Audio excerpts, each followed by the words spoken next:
ಇನ್ನು ಬಾಗಲಕೋಟೆ ಮತ್ತು ದಾವಣಗೆರೆ ಏಪ್ರಿಲ್ 9ನೇ ತಾರೀಕಿನಂದು ಮತದಾನ ಮುಹೂರ್ತವನ್ನು ಈಗಾಗಲೇ ಫಿಕ್ಸ್ ಮಾಡಿದ್ದಾರೆ. ಅದರ ಒಂದು ಫಲಿತಾಂಶ ಬಾಗಲಕೋಟೆ ಕ್ಷೇತ್ರ ಮತ್ತು ದಾವಣಗೆರೆ ಕ್ಷೇತ್ರದ ಎರಡೂ ಕ್ಷೇತ್ರಗಳ ಮತದಾನದ ಏನು ಫಲಿತಾಂಶ ಏನಿದೆ ಮೇ 4ರಂದು ಫಲಿತಾಂಶ ಸಿಗುವಂಥದ್ದು. ಒಂದು ಕಡೆ ದಾವಣಗೆರೆ ದಕ್ಷಿಣ ಕಾಂಗ್ರೆಸ್ ಪಕ್ಷ ಭದ್ರಕೋಟೆಯನ್ನು ಮಾಡಿಕೊಂಡಿರುವಂಥದ್ದು. ಇಲ್ಲಿ ಸತತವಾಗಿ 4 ಬಾರಿ ಗೆದ್ದಿದ್ದರು ಶಾಮನೂರು ಶಿವಶಂಕರಪ್ಪನವರು. ಸೋಲಿಲ್ಲದ ಸರದಾರ ಎನಿಸ್ಕೊಂಡಿದ್ರು ಶಾಮನೂರು ಶಿವಶಂಕರಪ್ಪನವರು. ಹೀಗಾಗಿ ದಾವಣಗೆರೆ ದಕ್ಷಿಣ ಉಳಿಸಿಕೊಳ್ಳುವುದು ಕಾಂಗ್ರೆಸ್ಗೆ ಸವಾಲಾಗಿದೆ.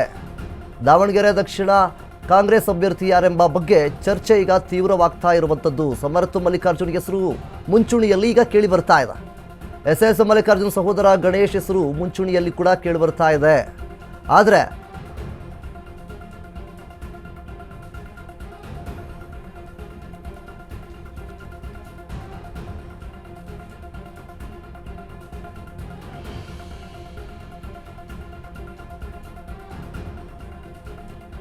ಇನ್ನು ದಾವಣಗೆರೆ ದಕ್ಷಿಣದಲ್ಲಿ ಯಾರಿಗೆ ಕೈ ಟಿಕೆಟ್ ಸಿಗಬಹುದು ಎನ್ನುವಂತಹ ಪ್ರಶ್ನೆ ಇದಕ್ಕೆ.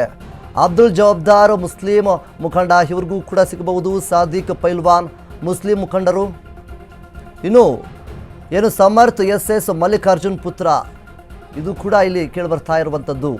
ಆಗಲೇ ಗಣೇಶ್ ಎಸ್ ಮಲ್ಲಿಕಾರ್ಜುನ ಸಹೋದರ ದಾವಣಗೆರೆ ದಕ್ಷಿಣದಲ್ಲಿ ಯಾರಿಗೆ ಕೈ ಟಿಕೆಟ್ ಸಿಗುತ್ತೆ ಅನ್ನುವಂತಹ ಪ್ರಶ್ನೆ ಈಗ ಸಹಜವಾಗಿ ಇಲ್ಲಿ ಕಾಡ್ತಾ ಇರುವಂಥದ್ದು. ಮುಖ್ಯವಾಗಿ ರಾಜ್ಯದಲ್ಲಿ ಈಗಾಗಲೇ ಉಪಚುನಾವಣೆಯ ಮುಹೂರ್ತ ಏನು ಫಿಕ್ಸ್ ಆಗಿದೆ. ಒಂದು ಕಡೆ ಬಾಗಲಕೋಟೆ, ಇನ್ನೊಂದು ಕಡೆ ದಾವಣಗೆರೆ, ಎರಡೂ ಕ್ಷೇತ್ರಗಳಲ್ಲೂ ಸಹಿತ ಈ ಒಂದು ಉಪಚುನಾವಣೆ ನಡೆಯುವಂಥದ್ದು. ಏಪ್ರಿಲ್ 9ನೇ ತಾರೀಕಿನಂದು ಈಗಾಗಲೇ ಮತದಾನವನ್ನು ಮಾಡುವಂಥದ್ದು. ಇಲ್ಲಿ ನಾವು ಮುಖ್ಯವಾಗಿ ನೋಡಬೇಕಾಗಿರುವಂಥದ್ದು ಏನಪ್ಪ ಅಂದರೆ, ಒಂದು ಬಾಗಲಕೋಟೆ ಮತ್ತು ದಾವಣಗೆರೆ ಎರಡೂ ಕ್ಷೇತ್ರಗಳಲ್ಲೂ ಸಹಿತ ಕಾಂಗ್ರೆಸ್ ಅಭ್ಯರ್ಥಿಗಳೇ ಇದ್ದಿದ್ದು. ಆ ಒಂದು ಕಾರಣದಿಂದಾಗಿ CM ಮತ್ತು DCM ಇಬ್ಬರಿಗೂ ಕೂಡ ಒಂದು ಸವಾಲಾಗಿರುವಂಥದ್ದು. ಇಲ್ಲಿ ಈಗಾಗಲೇ ಸತತವಾಗಿ 4 ಬಾರಿ ಗೆದ್ದಿದ್ದರು ಶಾಮನೂರು ಶಿವಶಂಕರಪ್ಪನವರು. ಸೋಲಿಲ್ಲದ ಸರದಾರ ಎನಿಸ್ಕೊಂಡಿದ್ರು ಶಾಮನೂರು ಶಿವಶಂಕರಪ್ಪನವರು. ನಾವೀಗ ಎಲ್ಲವನ್ನು ನೋಡೋದಾದರೆ ಈಗ ದಾವಣಗೆರೆ ದಕ್ಷಿಣವನ್ನು ಉಳಿಸ್ಕೊಳ್ಳುವುದು ಕಾಂಗ್ರೆಸ್ಗೆ ಸವಾಲಾಗಿ ನಿಂತಿರುವಂಥದ್ದು. CM ಸಿದ್ದರಾಮಯ್ಯನವರಿಗೆ, DCM DK ಶಿವಕುಮಾರ್ ಅವರಿಗೆ ಇಬ್ಬರಿಗೂ ಕೂಡ ಇಲ್ಲಿ ದಾವಣಗೆರೆ ಮತ್ತು ಬಾಗಲಕೋಟೆ ಎರಡೂ ಕ್ಷೇತ್ರಗಳಲ್ಲೂ ಸಹಿತ ಅವರ ಒಂದು ಕಾಂಗ್ರೆಸ್ ಅಭ್ಯರ್ಥಿ ಯಾರನ್ನು ನಿಲ್ಲಿಸಬೇಕು ಅನ್ನುವಂಥದ್ದು ಇಲ್ಲಿ ಬಹಳ ಚರ್ಚೆ ಆಗ್ತಾ ಇದೆ. ಇನ್ನು ರಾಜ್ಯದಲ್ಲಿ ಇಷ್ಟು ದಿನಗಳ ಕಾಲ ಉಪಚುನಾವಣೆ ಯಾವಾಗ ಎನ್ನುವಂತಹ ಪ್ರಶ್ನೆಗಳು ಸಹಜವಾಗಿ ನಮ್ಮ ಜೊತೆ ಕಾಡ್ತಾನೆ ಇತ್ತು. ಅದಕ್ಕೆ ಈಗ ಮುಹೂರ್ತ ಫಿಕ್ಸ್ ಅನ್ನ ಮಾಡಿದ್ದಾರೆ.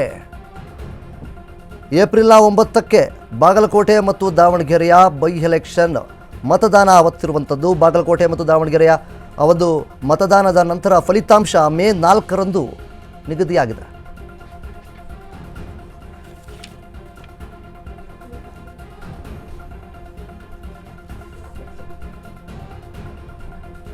ಇನ್ನು ದಾವಣಗೆರೆ ದಕ್ಷಿಣದಲ್ಲಿ ಯಾರಿಗೆ ಕೈ ಟಿಕೆಟ್ ಸಿಗುತ್ತೆ ಇರುವಂತಹ ಪ್ರಶ್ನೆಗಳಿಗೆ ಸಮರ್ಥ ಅವರು ಎಸ್ ಮಲ್ಲಿಕಾರ್ಜುನ್ ಅವರ ಪುತ್ರ, ಇನ್ನೊಂದು ಗಣೇಶ್ ಎಸ್ ಮಲ್ಲಿಕಾರ್ಜುನ್ ಸಹೋದರ, ಅವ್ರಿಗೂ ಕೂಡ ಟಿಕೆಟ್ ಸಿಗಬಹುದು.